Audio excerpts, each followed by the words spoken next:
So dear students, നമ്മളുടെ modern ഇന്ത്യയുടെ മൂന്നാമത്തെ സെഷനിലാണ് നമ്മൾ ഇരിക്കുന്നത് അല്ലെ. അപ്പൊ നമ്മൾ കഴിഞ്ഞ ക്ലാസ്സിൽ യൂണിറ്റ് 1 ഡിസ്കസ് ചെയ്തിട്ടുണ്ടായിരുന്നത് what is that British conquest the European penetration into India. ഇന്ത്യയിലോട്ട് എങ്ങനെയാണ് ബ്രിട്ടീഷുകാർ പെനിട്രേറ്റ് ചെയ്തിട്ടുണ്ടായിരുന്നത്, അതിന്റെ ഭാഗമായിട്ടാണ് നമ്മൾ പ്ലാസി പഠിച്ചത്. അപ്പൊ പ്ലാസിയോട് കൂടെ ബ്രിട്ടീഷുകാർക്ക് they were able to conquer the regions of Bengal. ബംഗാളിലോട്ട് അവർ പെനിട്രേഷൻ നടത്തി കഴിഞ്ഞു. പക്ഷെ എന്ന് കരുതിയിട്ട് അവർ ഇന്ത്യയുടെ റെസ്റ്റ് ഓഫ് ദ റീജിയൻസിലോട്ട് എക്സ്പാൻഡ് ചെയ്തോ? ഇല്ല. അങ്ങനെ ഇനി ബംഗാൾ പിടിച്ചെടുത്തതിന് ശേഷമാണ് അവരെന്ത് ചെയ്യുന്നത്, ഇന്ത്യയുടെ റെസ്റ്റ് ഓഫ് ദ റീജിയൻസിലോട്ട് എക്സ്പാൻഷൻ നടത്താൻ വേണ്ടി പോകുന്നത്. ആ എക്സ്പാൻഷന്റെ ടോപ്പിക്കാണ് നമ്മൾ പഠിക്കുന്നത്. അതിന്റെ ഭാഗമായിട്ടാണ് will be discussing the battle of Buxar, Anglo Mysore wars, Anglo Maratha wars, Anglo Sikh wars. അങ്ങനെ നമ്മൾ മോഡേൺ ഇന്ത്യൻ ഹിസ്റ്ററിയിൽ 1857 റിവോൾട്ട് വരെയുള്ള ടോപ്പിക്കുകളെ നമ്മൾ മനസ്സിലാക്കുന്നത് the British eventual periodical conquered based expansion. അവർ ഘട്ടം ഘട്ടമായിട്ട് എക്സ്പാൻഡ് ചെയ്യുന്നതിനെ കുറിച്ചാണ് നമ്മൾ ബ്രിട്ടീഷ് എക്സ്പാൻഷൻ എന്ന് പറയുന്നത്. ആൻഡ് യൂറോപ്യൻ പെനിട്രേഷൻ എന്ന് പറയുന്ന ചാപ്റ്ററിലാണ് നമ്മൾ എന്ത് പറയുന്നത്, പ്ലാസി പറഞ്ഞിട്ടുണ്ടായിരുന്നത്. അപ്പൊ പ്ലാസിയെ കുറിച്ച് ഡീറ്റെയിൽ ആയിട്ട് പ്ലാസി യുദ്ധത്തിന്റെ കാര്യങ്ങളും ഹിസ്റ്റോറിയൻസിന്റെ വീക്ഷണങ്ങളും ഒക്കെ നമ്മൾ പറഞ്ഞു കഴിഞ്ഞു. ഇനി നമ്മൾ പറയാൻ വേണ്ടി പോകുന്നത് ബക്സർ ആണ്. ബക്സർ മാത്രമാണ് നമ്മൾ ഇന്നത്തെ ഡിസ്കഷനിൽ എടുക്കുന്നുള്ളത്. കാരണം I'm not secure about my what situation here. കുറച്ച് നല്ല മഴയാണ്, കുറച്ച് നേരമായിട്ട് ഒരു 15 മിനിറ്റ് ആയിട്ട് നല്ല മഴയാണ്. അപ്പോൾ ഞാൻ പ്രൊസീഡ് ചെയ്യാണ്. സോ ബാറ്റിൽ ഓഫ് പ്ലാസിക്ക് ശേഷം എന്ത് സംഭവിച്ചു? പ്ലാസി യുദ്ധത്തിന് ശേഷം Carnatic wars also will be discuss as part of this expansion കേട്ടോ. നമ്മൾ മോഡേൺ ഇന്ത്യൻ ഹിസ്റ്ററിയുടെ ആദ്യത്തെ ഒരു സെഷൻ പറഞ്ഞ ഓർമ്മയല്ലേ, ഔട്ട്ലൈനില്? അതാണ് സിലബസ്. അതിന്റെ അടിസ്ഥാനത്തിലാണ് നമ്മൾ പഠിക്കുന്നത്. സോ ബാറ്റിൽ ഓഫ് പ്ലാസിക്ക് ശേഷം ഇംഗ്ലീഷ് ഈസ്റ്റ് ഇന്ത്യ കമ്പനിക്ക് ബംഗാളിന് മുകളിൽ ഒരു കൺട്രോൾ കിട്ടി. That we know. നമ്മുടെ Siraj Daula he was killed. Next ആര് വന്നു? മിർ ജാഫർ വന്നു. പക്ഷെ മിർ ജാഫർ പുതിയ നവാബായിട്ട് വന്നിട്ടുണ്ടായിരുന്നെങ്കിലും പുള്ളിക്കാരൻ പറഞ്ഞിരിക്കുന്ന പ്രോമിസ്ഡ് ആയിട്ടുള്ള കാര്യങ്ങളൊന്നും ചെയ്യാൻ പുള്ളിക്കാരന് പറ്റിയില്ല. ഇംഗ്ലീഷ് ഈസ്റ്റ് ഇന്ത്യ കമ്പനിക്ക് കൊടുക്കേണ്ട കാര്യങ്ങളൊന്നും ചെയ്യാൻ പറ്റിയില്ല. So what happen? By 1760 Mir ജാഫറിന്റെ മരുമകനായിട്ടുണ്ടായിരുന്ന മിർ ഖാസിം, കെയും എഴുതാം ക്യൂവും എഴുതാട്ടോ, നിങ്ങൾക്ക് രണ്ടും ആൻസർ എഴുതാം, that's up to you. Mir Qasim എന്നോ മിർ ഖാസിം എന്നോ നിങ്ങൾക്ക് എഴുതാം. ഓക്കെ. അപ്പൊ ഈ 1760 മുതൽ പുള്ളിക്കാരൻ നവാബായിട്ട് വന്നു. ഇതാണ് ഒരു പൊളിറ്റിക്കൽ ട്രെൻഡ്, മനസ്സിലാക്കി വെക്കുന്ന ജനറൽ കാര്യം. അതേ സമയത്ത് വാട്ട് വി ക്യാൻ സേ, കുറച്ച് ഇഷ്യൂസ് കൂടെ ഉണ്ടാകുന്നുണ്ട്. Like the capital shift to Monghyr fort. എവിടെയായിരുന്നു ഇവരുടെ ക്യാപിറ്റൽ ഉണ്ടായിരുന്നത്? മുർഷിദാബാദ്, ബംഗാളിന്റെ മുർഷിദാബാദ്. ആ മുർഷിദാബാദിൽ നിന്നും ഇവര് മോംഗെയർ എന്ന് പറയുന്ന ഒരു പ്രദേശത്തോട്ട് ക്യാപിറ്റൽ ഷിഫ്റ്റ് ചെയ്ത് തന്നെ ഇംഗ്ലീഷ് ഈസ്റ്റ് ഇന്ത്യ കമ്പനിയുടെ ഒരു ക്ലോസ് ഒബ്സർവേഷൻ, ക്ലോസ് സർവേലൻസ് അതിൽ നിന്നും വിട്ടു നിൽക്കാൻ വേണ്ടിയാണ്. അങ്ങനെ ഒരു ആന്റി ബ്രിട്ടീഷ് പോളിസീസുമായിട്ട് പിന്നീട് മിർ ഖാസിം ഭരണത്തിൽ വരുന്നുണ്ട്. പക്ഷെ മിർ ഖാസിം അങ്ങനെ ഭരണത്തിൽ വരേണ്ട വ്യക്തിയാണോ എന്നുള്ള ചോദ്യങ്ങളൊക്കെ ഉണ്ട്. കാരണം മിർ ജാഫറിന്റെ ഭരണം ഇംഗ്ലീഷ് ഈസ്റ്റ് ഇന്ത്യ കമ്പനിക്ക് സാറ്റിസ്ഫൈഡ് അല്ല എന്ന് മനസ്സിലാക്കിയിട്ടുണ്ടായിരുന്ന മിർ ഖാസിം, പുള്ളിക്കാരൻ നൈസായിട്ട് എന്ത് ചെയ്തു, കുറച്ച് അഴിമതി നടത്തിയിട്ട് കുറച്ച് കറപ്റ്റീവ് പോളിസീസിലൂടെയാണ് എന്ത് ചെയ്യുന്നത്, തന്റെ അമ്മോഷങ്ങാക്കായിട്ടുള്ള, അതായത് തന്റെ അമ്മായിപ്പനായിട്ടുള്ള മിർ ജാഫറിന്റെ കയ്യിൽ നിന്ന് ഭരണം തട്ടിയെടുത്ത് തന്റെ കയ്യിലോട്ട് കൊണ്ടുവരുന്നത്. പക്ഷേ അദ്ദേഹത്തിന് ഇവഞ്ചിന് ഒരു കാര്യം മനസ്സിലായി, ഇംഗ്ലീഷ് ഈസ്റ്റ് ഇന്ത്യ കമ്പനിയുടെ പൊളിറ്റിക്കൽ ഡോമിനൻസിന്റെ കീഴിൽ നിൽക്കാൻ പറ്റില്ല. അതുകൊണ്ട് താൻ തന്റേതായിട്ടുള്ള രീതിയിൽ വളരണം. അങ്ങനെയാണ് ക്യാപിറ്റൽ ഷിഫ്റ്റ് ചെയ്യുന്നത് ഫ്രം മുർഷിദാബാദ് ടു മോംഗേർ. രണ്ടാമതാണ് യൂറോപ്യനൈസേഷൻ ഓഫ് ഇസ് ആർമി. മോംഗറിലോട്ട് ക്യാപിറ്റൽ മാറ്റിയതിനു ശേഷം ആദ്യം വളരെ വലിയൊരു ആർമിയെ ഉണ്ടാക്കിയെടുത്തു. കാരണം നമ്മൾ ബാറ്റിൽ ഓഫ് പ്ലാസിയിൽ പഠിച്ചിട്ടുണ്ട്, വെറും 2500 വരുന്ന ബ്രിട്ടീഷ് ആർമിയാണ് 50,000 വരുന്ന പ്ലാസി യുദ്ധത്തില് സിറാജ് ദൗളയുടെ ആർമിയെ പരാജയപ്പെടുത്തുന്നുള്ളത്. ഫുൾ യുദ്ധം നടന്നിട്ടില്ല, ചെറിയൊരു യുദ്ധം മാത്രമേ അവിടെ നടന്നിട്ടുള്ളൂ. അപ്പൊ തന്നെ മനസ്സിലായി യുദ്ധത്തിൽ വിജയിക്കാൻ ഒരുപാട് കാര്യങ്ങൾ ആവശ്യമുണ്ട്, ഒരുപാട് നമ്പർ ഉണ്ടായിട്ട് കാര്യമില്ല എന്നുള്ളത് ആർക്ക് മനസ്സിലായിട്ടുണ്ടായിരുന്നു? മിർ ഖാസിമിന് മനസ്സിലായിട്ടുണ്ടായിരുന്നു. അതുകൊണ്ട് ഈ wanted to have a disciplined Europeanised form of army. അതാണ് ബേസിക് ഐഡിയ. അപ്പൊ യൂറോപ്പനൈസേഷന് അദ്ദേഹം ഇമ്പോർട്ടൻസ് കൊടുത്തു. പിന്നെ അതേ സമയത്ത് പതിയെ പതിയെ ഇംഗ്ലീഷ് ഈസ്റ്റ് ഇന്ത്യ കമ്പനിക്ക് കൊടുത്തിരുന്ന സ്പെഷ്യൽ പ്രിവിലേജുകളെല്ലാം അദ്ദേഹം കട്ട് ചെയ്തു. Like you guys know something called dastak. ഇതൊക്കെ നമ്മൾ പഠിച്ചിട്ടുണ്ടായിരുന്നു കഴിഞ്ഞ ക്ലാസ്സിൽ അല്ലെ. അപ്പൊ ഈ ദസ്തക് കാര്യങ്ങൾക്ക് പുള്ളിക്കാരൻ കട്ട് ചെയ്തു. എന്നിട്ട് പറഞ്ഞു Indians and European merchants are same, പ്രത്യേകിച്ച് സ്പെഷ്യൽ പ്രിവിലേജ് ഒന്നുമില്ല. ആരാണോ ട്രേഡുമായി ബന്ധപ്പെട്ടുള്ള ഡ്യൂട്ടി തരുന്നത് അവർക്ക് എന്ത് ചെയ്യാം, ട്രേഡ് നടത്താം എന്നുള്ള രീതിയിൽ നോക്കി. അപ്പൊ ഇംഗ്ലീഷ് ഈസ്റ്റ് ഇന്ത്യ കമ്പനി ഇങ്ങനെയല്ലല്ലോ തുടക്കത്തിൽ പറഞ്ഞിട്ടുണ്ടായിരുന്നത് എന്നുള്ള ആറ്റിറ്റ്യൂഡിലാണ് ഇംഗ്ലീഷ് ഈസ്റ്റ് ഇന്ത്യ കമ്പനി ഉള്ളത്. അപ്പോ there happen some kind of conflict between these two people. അങ്ങനെ 1764 ബക്സർ യുദ്ധം നടക്കുന്നത്, 1764. പക്ഷെ അതിന് മുന്നോടിയായിട്ട് തന്നെ ചെറിയ യുദ്ധങ്ങൾ നടന്നിട്ടുണ്ട്. അതാണ് ഇതിന്റെ പ്രത്യേകത. Okay. So 1763 there happened a war between the English East India Company as well as what Siraj or Mir Qasim. Is a nawab of Bengal, or Mughal emperor. അതായത് ഇപ്രാവശ്യം മിർ കാസിം ചെയ്തിട്ടുണ്ടായിരുന്നത്, നിങ്ങൾക്കറിയാം പ്ലാസി യുദ്ധം നടന്നപ്പോൾ അത് ചതിയിലൂടെ വിജയിച്ച യുദ്ധമായതുകൊണ്ട് തന്നെ ദർ ഇസ് നോ അലയൻസ്. പക്ഷെ ഇവിടെ അലയൻസ് ഉണ്ട്. നിങ്ങൾ മനസ്സിലാക്കി വെക്കേണ്ടത് alliance of Indian state, alliance of Indian state, Indian സ്റ്റേറ്റുകളുടെ കൂട്ടായ ഒരു ടീമാണ് ഇവിടെ വരുന്നത്. ആരൊക്കെയുണ്ട്? ബംഗാളിലെ നവാബ്, മുഗൾ രാജാവ്, അവധ്. ഓക്കെ, ഇവര് ഒരുമിച്ച് നിന്നിട്ട് എന്ത് ചെയ്തു? 1263 യുദ്ധം നടക്കുന്നു. 64 the significant battle of Plassey നടക്കുന്നു. സോറി, ബക്സർ നടക്കുന്നു. സോറി ഏട്ടാ, ഞാൻ ഇടയ്ക്ക് മാറിപ്പോകുന്നതാണ്. ദെൻ അതിനുശേഷം എന്ത് ചെയ്തു? ട്രീറ്റി ഓഫ് അലഹബാദ് 1765 നടക്കും. ഇതാണ് ബേസിക് ഐഡിയ. ഇത് ഞാൻ പറഞ്ഞത് ഇൻട്രൊഡക്ഷൻ ടു ദ ടോപ്പിക് ആണ്. എന്ത് സംഭവിച്ചു? ബംഗാള് നവാബ് തോറ്റു, അവധ് നവാബ് തോറ്റു, മുഗൾ രാജാവും തോറ്റു. മിർ കാസിമിനെ നാട് കടത്തി. ബാറ്റിൽ ഓഫ് ബക്സറോടുകൂടി മിർ കാസിമിനെ നാട് കടത്തി. 1760 മുതൽ വളരെ വലിയ പ്രൗഢിയോടെ ജീവിച്ചിട്ടുണ്ടായിരുന്ന അദ്ദേഹം 64 യുദ്ധത്തിന് ശേഷം ഡൽഹിയുടെ ഭാഗത്തോട്ട് നാട് കടത്തി. അവസാനം പട്ടിണിയിലും പരിവട്ടത്തിലും ആദ്യം 1768കളുടെ സമയത്ത് അവിടെ മരിച്ചുപോയി എന്നാണ് ചരിത്രത്തിൽ ചില സ്ഥലങ്ങൾ കാണാൻ പറ്റുന്നത്. അവതിനെ പിടിച്ച് ഒടിക്കുന്നുണ്ടാലേ ഇംഗ്ലീഷ് ഈസ്റ്റ് ഇന്ത്യ കമ്പനി. അങ്ങനെ അവധിനെ ബംഗാളിനെ പ്രൊട്ടക്ട് ചെയ്യാനുള്ള ഒരു ടെറിട്ടറിക്ക് മാറ്റി. Hope you heard about something called ring fence policy എന്ന് പറയുന്ന ഒരു പോളിസികളൊക്കെ നിങ്ങൾ ചിലപ്പോൾ മോഡേൺ ഇന്ത്യൻ ഹിസ്റ്ററിയിൽ പഠിച്ചിട്ടുണ്ടാവും. മുഗൾ രാജാവിനോട് പറഞ്ഞു, എന്തിനാ വെറുതെ ഞങ്ങൾ റൈറ്റ് തന്നേക്കാറുണ്ട്. മുഗൾ രാജാവിന്റെ കയ്യിൽ നിന്നും കൂടുതൽ ആനുകൂല്യങ്ങൾ ഇംഗ്ലീഷ് ഈസ്റ്റ് ഇന്ത്യ കമ്പനി എടുത്തു. ചുരുക്കി പറഞ്ഞു കഴിഞ്ഞാൽ ബക്സറോട് കൂടെ ഇംഗ്ലീഷ് ഈസ്റ്റ് ഇന്ത്യ കമ്പനിയുടെ പൊളിറ്റിക്കൽ എക്സ്പാൻഷൻ ആരംഭിച്ചു എന്ന് വേണമെങ്കിൽ പറയാം. എക്സ്പാൻഷൻ ആരംഭിക്കുന്ന ഏറ്റവും പ്രധാനപ്പെട്ട ഒരു യുദ്ധമാണത് battle of Buxar. So this is just an introduction regarding this particular topic. ഇനി ഇവിടുന്ന് ചോദിച്ചിരിക്കുന്ന PYQs നോക്കിക്കേ. This is something very important. നമ്മൾ ഓരോ ടോപ്പിക് പഠിക്കുമ്പോഴും അവിടുന്ന് എന്താണ് ചോദിച്ചിട്ടുള്ളത്, what is the demand of examination എന്നുള്ളത് നമ്മൾ തിരിച്ചറിയാൻ പറ്റണം. So Buxar takes rank amongst the most decisive battles ever fought.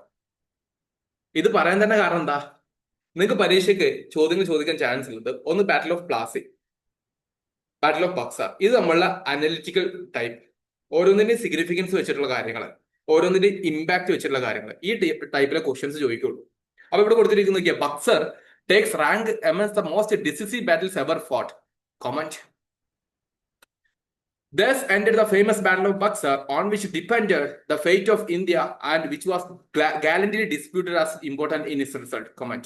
അതായത് നമ്മൾ സിംപ്ലി ചോദിച്ചിരിക്കുന്നത്, നിങ്ങൾ അങ്ങനത്തെ കാര്യങ്ങൾ കാണുമ്പോൾ നമ്മളിത് നമ്മുടെ ആൻസർ ഡിസ്കഷനിൽ ഓരോന്ന് നമ്മൾ ഇത് എങ്ങനെയാണ് ഇങ്ങനത്തെ വലിയ വലിയ വരികൾ വരുമ്പോൾ നിങ്ങൾ ചിലപ്പോൾ നിങ്ങൾക്ക് വായിച്ചിട്ട് മനസ്സിലാകാത്ത സിറ്റുവേഷൻ ഒക്കെ വരും. അങ്ങനത്തെ കാര്യങ്ങൾ നമ്മൾ ടാക്കിൾ ചെയ്യുന്നുള്ളത് നമ്മുടെ ആൻസർ ഡിസ്കഷൻ ഉണ്ടല്ലോ, അതിൽ നമ്മൾ പറയട്ടോ. സോ ബാറ്റിൽ ഓഫ് ബക്സറിന്റെ എൻഡിന് ശേഷമുള്ള റിസൾട്ടിനെ കുറിച്ചാണ് പറയുന്നത്. അതിന്റെ ഗാലറി ഡിസ്പ്യൂട്ടഡ്, അത് കുറച്ച് ഡിസ്പ്യൂട്ട് ഉണ്ട്, അത് വലിയ സംഭവമായിരുന്നു അല്ലേ എന്നുള്ളത്, അത് വെച്ചിട്ടുള്ള ഒരു കാര്യമാണ്. ദെൻ റവല്യൂഷൻ ഓഫ് 1760, അതൊരു റവല്യൂഷൻ ആയേ അല്ല. എന്താ 76ലെ റവല്യൂഷൻ? ഇത്രേ ഉള്ളൂ, മിർ ജാഫറിന്റെ ഭരണം പോയി, മിർ കാസിം ഭരണത്തിൽ വന്നു. ദെൻ ക്ലൈവിന്റെ ഗ്ലോറി, യൂസ്ഫുൾനെസ്, ഇതെല്ലാം പറഞ്ഞിട്ടുള്ള കാര്യം. അപ്പൊ ക്ലൈവിന് ഇതിന്റെ സിഗ്നിഫിക്കൻസ് കൂടെ നമ്മൾ മെൻഷൻ ചെയ്യും. And the verdict of Plassey, കണ്ടോ ചില സ്ഥലത്ത് പ്ലസ് എഴുതി വെക്കോട്ടെ, നിങ്ങൾ അത് തെറ്റായിട്ട് കാണണ്ട, ചില റെക്കോർഡിൽ അങ്ങനെ വരും. The verdict of Plassey was confirmed by the English victory at Buxar. പ്ലാസിയിൽ ഇവർ തുടങ്ങി വെച്ചിട്ടുള്ളൂ, യൂറോപ്യൻ പെനിട്രേഷൻ ആണ്, എന്നാൽ അത് സ്ട്രോങ് ആക്കി വെക്കുന്നത് എന്തിലൂടെയാണ്? ബക്സറിലൂടെയാണ്. ആ ഒരു സ്റ്റേറ്റ്മെന്റ് വെച്ചിട്ടുള്ള കാര്യമാണ് വരുന്നത്. How far is it correct to say that if Clive was the founder of the British Empire in India?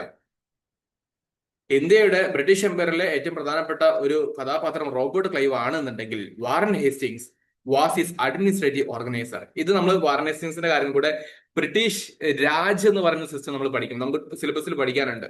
ബ്രിട്ടീഷുകാർ അഡ്മിനിസ്ട്രേഷന്റെ ഭാഗമായിട്ട് എന്തൊക്കെ ചെയ്തുള്ളൂ, അപ്പൊ നമ്മളിത് കമ്പയർ ചെയ്തിട്ട് അങ്ങോട്ടും ഇങ്ങോട്ടും പറയും.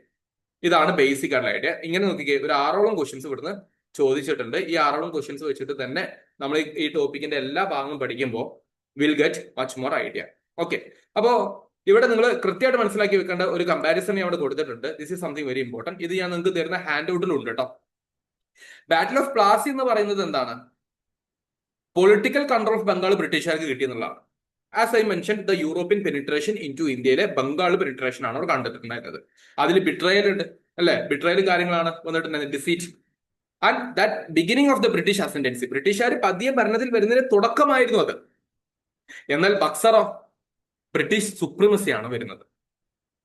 ഓക്കെ, അതിലൊരു ഓപ്പൺ ബാറ്റിൽ വരുന്നുണ്ട്. And that made the consultation of the British power in north India. North ഇന്ത്യയിൽ ബ്രിട്ടീഷുകാരുടെ ഒരു പവറിന്റെ കൺസോൾട്ടേഷൻ കൂടിയാണ് നമുക്ക് എവിടെ കാണുന്നത്? ബക്സർ. അതുകൊണ്ട് തന്നെ you can expect questions related to the comparative trend between the Plassey and Buxar. ആ രീതിയിലായിരിക്കും നിങ്ങൾക്ക് ചോദ്യങ്ങൾ ചോദിക്കാനും പോകുന്നത്. സോ ഡെഫിനറ്റ്ലി നിങ്ങൾക്ക് തരുന്ന ഹാൻഡ് ഔട്ട്സിൽ നിങ്ങൾക്ക് ആൻസർ ചെയ്യാൻ പറ്റുന്ന രൂപത്തിലുള്ള എല്ലാ പോയിന്റ്സും ഞാൻ ഇൻക്ലൂഡ് ചെയ്തിട്ടുണ്ട്.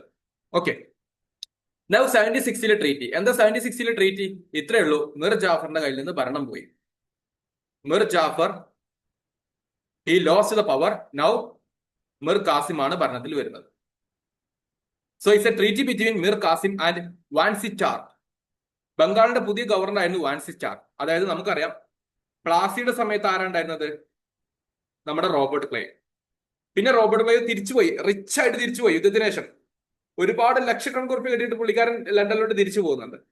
ശേഷം വരുന്ന വ്യക്തിയാണ് ആര്? 1760 സമയത്ത് ഉണ്ടായിരുന്ന ഗവർണറാണ് വാൻസിറ്റാർ. ഈ വാൻസിറ്റാറിന് ശേഷം വീണ്ടും 1764-65 ആവുന്ന സമയത്ത് ആര് വരുന്നുണ്ട്? റോബർട്ട് ക്ലൈവ് വീണ്ടും വരുന്നുണ്ട്. ഈ ജനറൽ ഐഡിയ മാത്രം ഉണ്ടാക്കിയെടുത്താൽ മതി, അല്ലാതെ നിങ്ങൾ ഫാക്ച്വൽ ലേണിംഗിലോട്ട് കൂടുതൽ പോകേണ്ടതില്ല. ഈ കോൺസെപ്റ്റ് കൃത്യമായിട്ട് മനസ്സിലാക്കി കഴിഞ്ഞാൽ തന്നെ you will get it. Okay, അപ്പൊ വാൻസിറ്റാർട്ട് എന്ന് പറയുന്ന പുതിയ ഗവർണറിന്റെ കീഴിൽ ഒരു ട്രീറ്റി ഏർപ്പെടുകയാണ്. അതിന്റെ അടിസ്ഥാനത്തിൽ what we can see, Mir Kasim is going to influence the British East India Company. എന്തിനാ? എനിക്ക് നിങ്ങൾ നവാബിഷിപ്പ് തരൂ എന്ന് പറഞ്ഞിട്ട്. തരാം, പക്ഷെ ഞങ്ങൾക്ക് പകരം എന്ത് വേണം? കുറച്ച് റൈറ്റുകൾ വേണം എന്ന് പറഞ്ഞിട്ട് കണ്ടീഷൻസ് ആണ്. ആ ഒരു ട്രീറ്റിയാണ് പറയുന്നത്. English East India company right over the districts of Burdwan, Midnapore, Chittagong. ഈ പ്രദേശങ്ങളിലോട്ടുള്ള അവകാശങ്ങൾ ഞങ്ങൾക്ക് തരണം. ഇംഗ്ലീഷ് ഈസ്റ്റ് ഇന്ത്യ കമ്പനി പതിയെ പതിയെ ഒരു പൊളിറ്റിക്കൽ എക്സ്പാൻഷൻ നടത്തിക്കൊണ്ടിരിക്കുകയാണ്. Okay, then English East India Company would get half of share in Chunam trade of Sylhet. ആസാമിന്റെ സിൽഹറ്റ് ഭാഗത്ത് നടക്കുന്ന ചുനാം ട്രേഡിന്റെ ഹാഫ് ഓഫ് ദി ഷെയർ ഞങ്ങൾക്ക് വേണം. അപ്പൊ economic imperialism, note this word economic imperialism or colonialism. Okay, ബ്രിട്ടീഷുകാർ പതിയെ പതിയെ ഒരു എക്കണോമിക് ഇമ്പീരിയലിസം കൂടെ നടത്താണ് ത്രൂ ദിസ് ട്രീറ്റീസ്.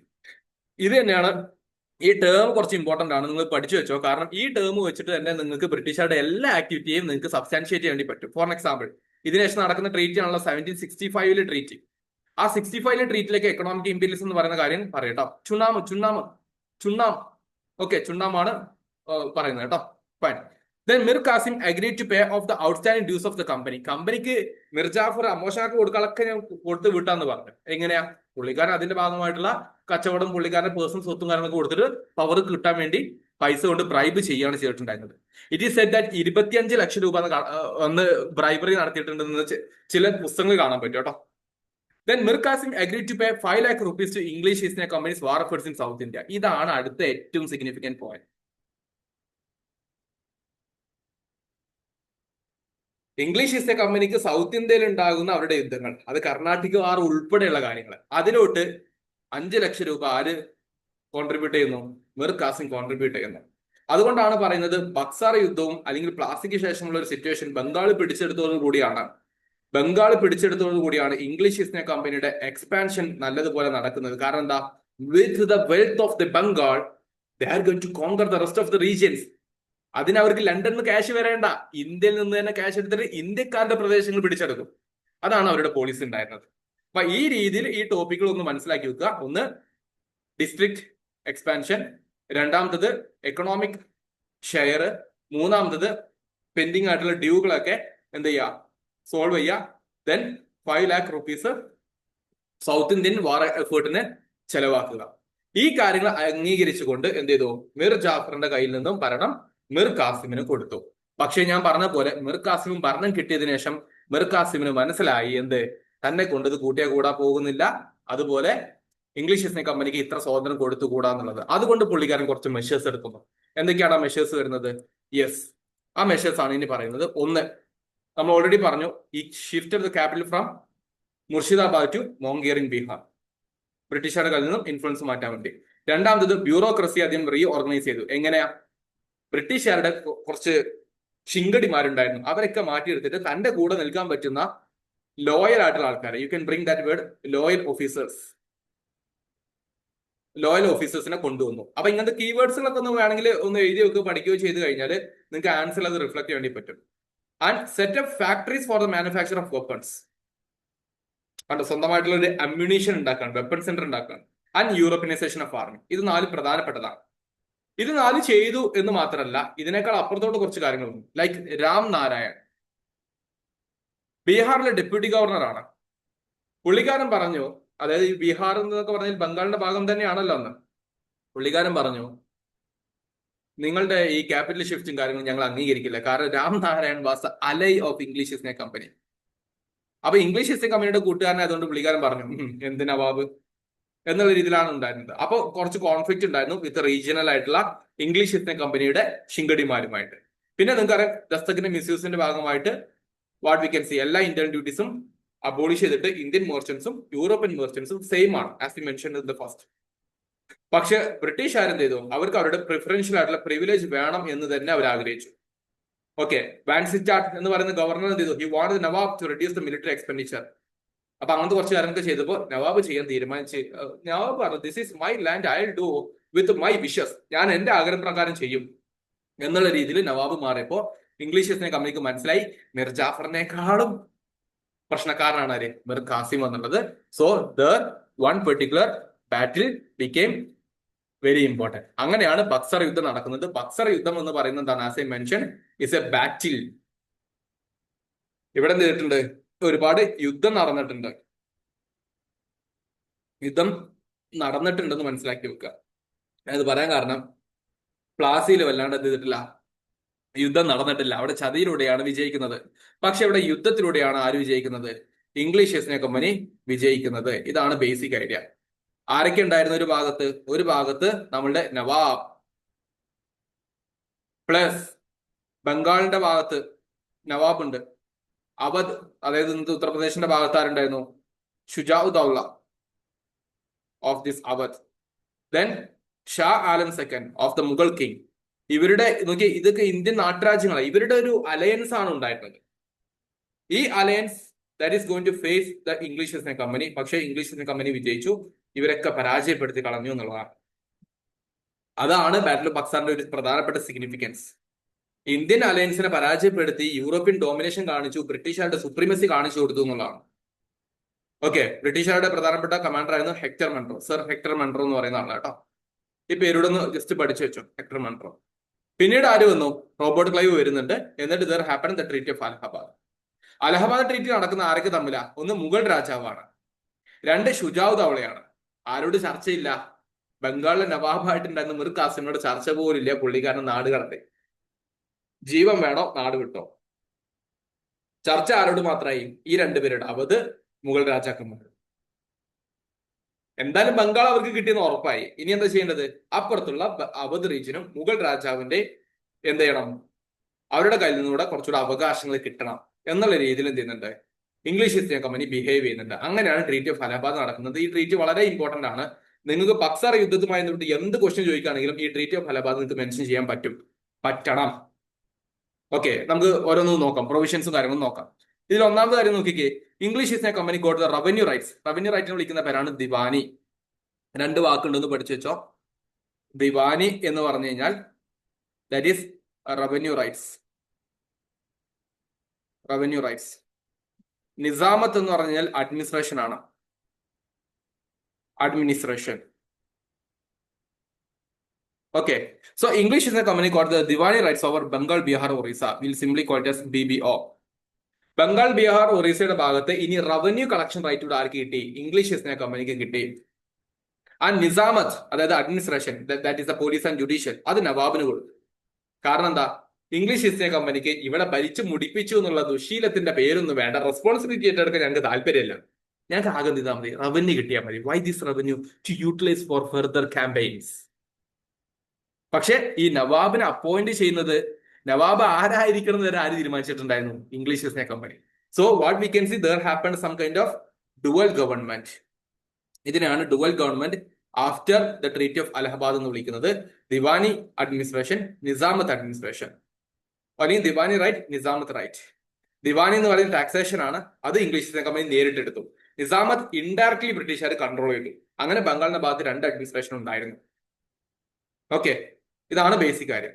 ആൻഡ് ഇതിന്റെ ഭാഗമായിട്ട് എന്ത് ചെയ്യും, എംബറാണ് മുഗൾ രാജാവിന് ഇംഗ്ലീഷ് ഈസ്റ്റ് ഇന്ത്യ കമ്പനി വർഷത്തിൽ 26 ലക്ഷം രൂപ കൊടുക്കും. 26 ലക്ഷം എന്ന് പറഞ്ഞു കഴിഞ്ഞാല് ഇന്നത്തെ ഒരു 200 കോടിക്ക് ആലോചിച്ച് നോക്കും.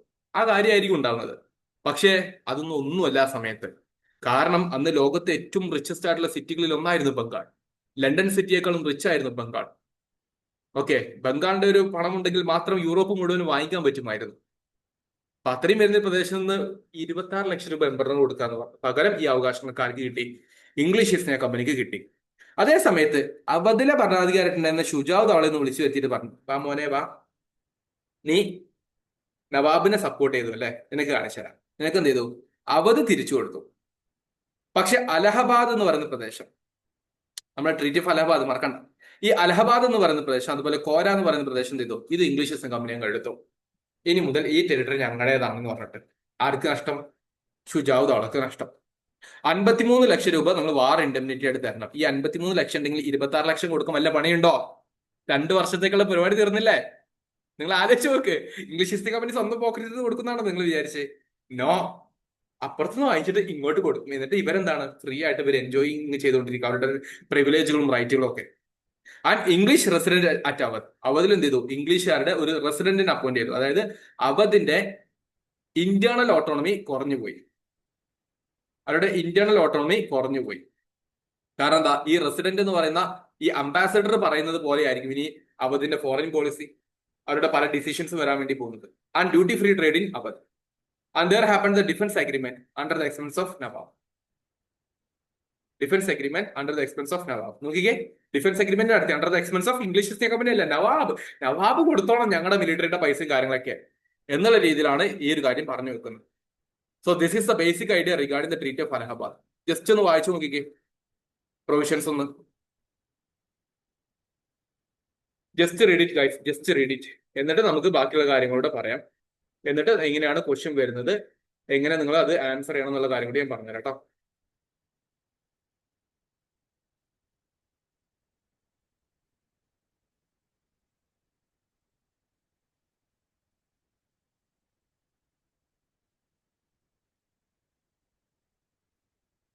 ഓക്കെ ആണോ? Yes sir. ഓക്കെ. സർ, ആ ഈ അവധില് അപ്പോ ട്രീറ്റി പ്രകാരം സബ്സിഡറി അലയൻസ് ആണോ ഉണ്ടെന്നത്? ഇല്ല, അല്ല അതിന്റെ സബ്സിഡൻസ് മുന്നിലുള്ള ആയിട്ടില്ല. ഇല്ല, സബ്സിഡൻസ് ആയിട്ടില്ല. സബ്സിഡൻസിന്റെ ഫസ്റ്റ് സ്റ്റെപ്പാണ് റെസിഡന്റിനെ അപ്പോയിന്റ് ചെയ്യാന്നുള്ളത്. അതെ. സബ്സിഡൻസും പിന്നീട് ഇവഞ്ച്വലി കോഡിഫൈ ചെയ്ത് ഡെവലപ്പ് ചെയ്യുന്നവരാണ്. അതിന്റെ ഏർലി ഫേസ് ആണ് നമുക്ക് അവധിൽ കാണാൻ പറ്റുന്നത് കേട്ടോ. Okay okay. Okay okay. Robert Clive, നിങ്ങൾ ആ പേര് പലപ്പോഴും കേട്ടു പോവാ അല്ലെ? അപ്പൊ റോബർട്ട് ക്ലൈവ് ഈ also appointed A resident at Murshidabad court. ഒന്ന് എവിടെ വെച്ചു? അവധിൽ വെച്ചു. 2 മുർഷിദാബാദ്. ആരാണത്? നവാബിന്റെ കൊട്ടാരത്തില്. അപ്പൊ എന്ത് ചെയ്തു? ഇതിന്റെയൊക്കെ ഒരു ഇമ്പീരിയൽ കൺട്രോൾ ആരുടെ കയ്യിലാണ്? ഗവർണർ ആയിട്ടുള്ള റോബർട്ട് ക്ലൈവിന്റെ കീഴിലാണ്. So he became the real administrative power by 1772. അങ്ങനെ Bengal what we can see, ബ്രിട്ടീഷുകാരുടെ ഒരു ഇൻഡയറക്റ്റ് റൂളും ആരംഭിച്ചു. അതാണ് ഞാൻ പറഞ്ഞത് ഇമ്പീരിയൽ കൺട്രോൾ എന്നുള്ളത് പറഞ്ഞത്. And Robert Clive policy that decide the fate of half of north India. കാരണം നിങ്ങൾ ആലോചിക്കുക, മാപ്പ് എടുത്ത് വരച്ചു നോക്കിക്കേ.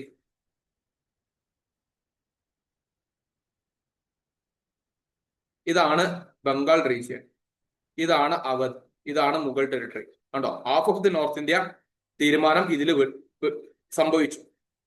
And Robert Clive strategically placed Awadh without annexing. Annex ചെയ്തിട്ടില്ല, മറിച്ച് എന്ത് ചെയ്തു? മറിച്ച്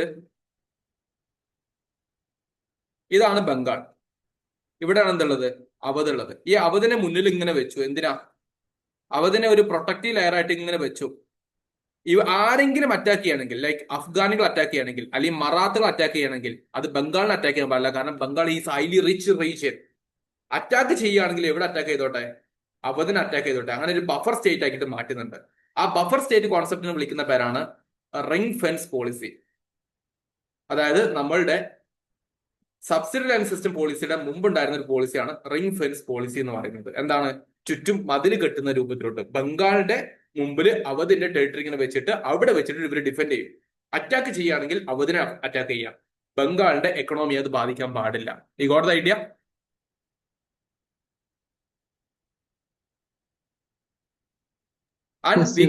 and we can see what, എംബറുമായിട്ട് മുഗൾ രാജാവുമായിട്ട് ഒപ്പുവെച്ചല്ലോ. അങ്ങനെ എന്ത് ചെയ്തു? മുഗൾ രാജാവിന് റബ്ബർ സ്റ്റാമ്പാക്കി മാറ്റി കമ്പനി. എന്ത് കാര്യം ഉണ്ടെങ്കിലും മുഗൾ രാജാവ് സമ്മതിച്ചിട്ടുണ്ട് എന്നുള്ള രൂപത്തിലോട്ട് എന്ത് ചെയ്യും? അവരവരുടെ എല്ലാ ആനുകൂല്യങ്ങളും നേടിയെടുക്കുന്നതിലോട്ട് മാറുന്ന ഒരു സംഭവമാണ് നമുക്ക് ആഫ്റ്റർ ദിസ് ബാറ്റിൽ ഓഫ് ബക്സാറിനെ കാണാൻ വേണ്ടി പറ്റുന്നത്. ബാറ്റിൽ ഓഫ് ബക്സറിന് ശേഷമുള്ള സംഭവങ്ങളാണ് ഞാൻ പറഞ്ഞത്. ഒന്ന് പൊളിറ്റിക്കൽ ആയിട്ടുള്ള കാര്യങ്ങൾ, എക്കണോമിക് ആയിട്ടുള്ള കാര്യങ്ങളൊക്കെയാണ് ഇപ്പൊ പറഞ്ഞു വെച്ചിട്ടുള്ളത്. ഇനി ബാറ്റിൽ ഓഫ് ബക്സറിന്റെ സിഗ്നിഫിക്കൻസ് ആ പറയുന്നത് ഓൾറെഡി നിങ്ങൾക്ക് അറിയാം. നോക്കിക്കേ, mark the defeat of Mughal emperor and powerful അവധോൾസ്. അവരുടെ രണ്ടുപേരുടെയും പരാജയത്തിന് കാരണമായി along with Nawab. And victory made the British the great power in northern India. Finally consolidate the British rule in Bengal. That started with Plassey. ഇതാണ് നിങ്ങൾക്ക് പരീക്ഷയ്ക്ക് ചോദിച്ചിട്ടുണ്ടായിരുന്നത്. നോക്കി, the verdict of Plassey was confirmed by the English victory at Buxar എന്ന് പറഞ്ഞില്ലേ.